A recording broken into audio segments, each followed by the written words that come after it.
Frederick Bailey was born 150 years ago on a Maryland plantation.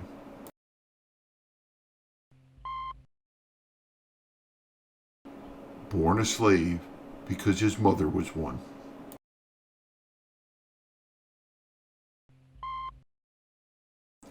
Slaves were taken from Africa to work on plantations, and their children were born into slavery.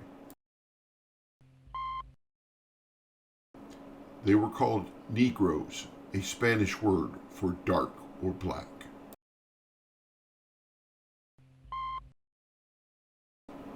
They lived in cold, dirty houses with little food, clothing, or money.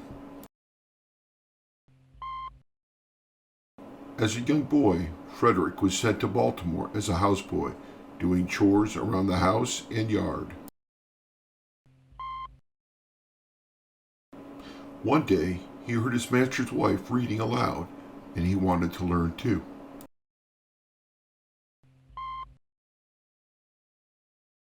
Although the mistress wanted to teach him, the master would not permit it.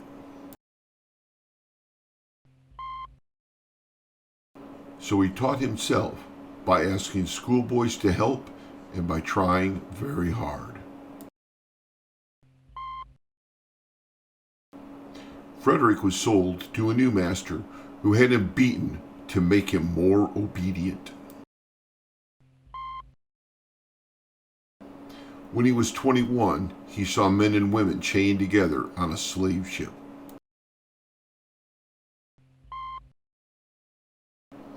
He could not understand why some people were born slaves and others were born masters. Hating slavery, he and his wife Anna decided to escape.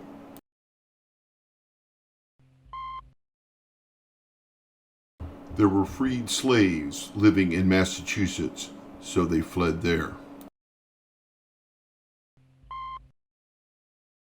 He changed his name to Douglass so people would not know he was an escaped slave named Bailey. Whenever he could, Frederick Douglass spoke in public against slavery. Many people listened, and he became very famous. He even lectured in England. Just want to take a minute to ask you to like, share, subscribe to our channel. Thanks a lot. We appreciate it.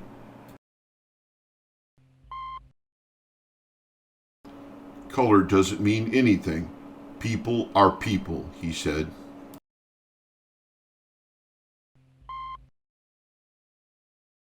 He wrote his life story so more people would know the evils of slavery.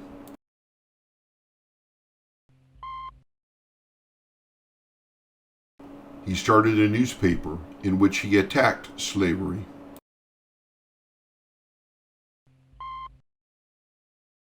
What to a slave is the 4th of July, he wrote. Independence cannot be celebrated by an enslaved people. By 1861, the Civil War began.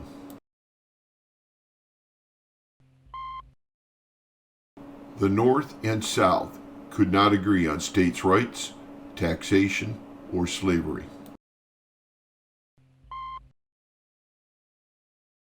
Douglass met with President Lincoln several times to discuss slavery.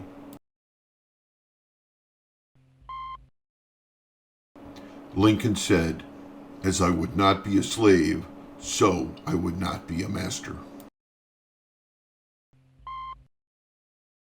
In 1862, Lincoln issued the Emancipation Proclamation, which freed the slaves.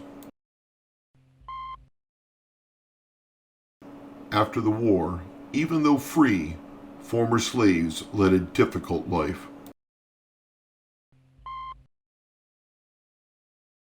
They usually worked as farm laborers and were paid little.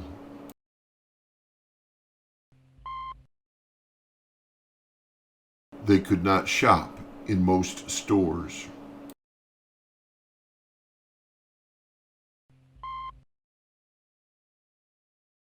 and lived in groups by themselves.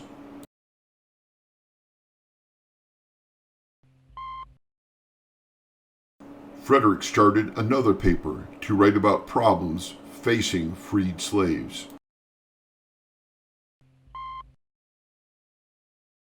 And supported presidential candidates who wanted to change these conditions. In later years, the respected Douglass was appointed to several government positions.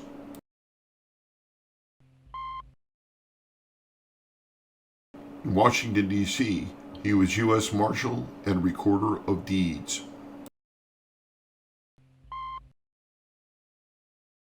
He served as the Minister of the United States to the Republic of Haiti.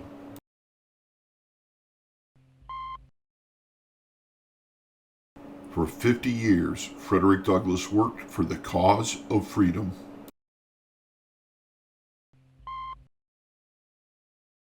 He was the first national Negro leader, a man respected and known by the nation.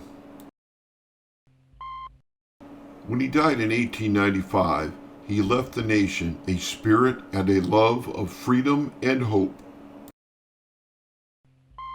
The end. Thank you very much for listening. We hope you enjoyed our production of Frederick Douglass. Thanks for watching. Don't forget to like, share, subscribe, and ring the bell for our channel.